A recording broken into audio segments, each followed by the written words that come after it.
பாபர் மசூதி இடிக்கப்பட்டது. நாடு முழுவதும் பதற்றம், வன்முறை, வெறியாட்டம், ரத்த களரி. முன்னேறிய சாதிகள், பார்ப்பனர்கள் உள்ளிட்ட முன்னேறிய சாதிகளால் திட்டமிட்டு உருவாக்கப்பட்டது. அதற்கு ஒரே காரணம் ஓபிசி. தமிழ்நாட்டில் பிசி எம்பிசி என்று சொல்லப்படுகிற ஓபிசி பிரிவினருக்கு இடஒதுக்கீடு கொடுத்ததுதான்.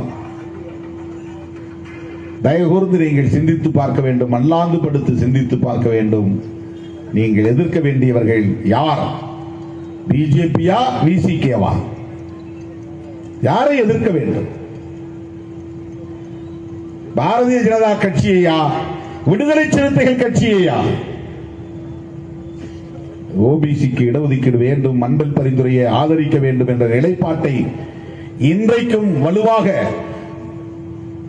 உயர்த்தி பிடிக்கிற இயக்கம் விடுதலை சிறுத்தைகள்.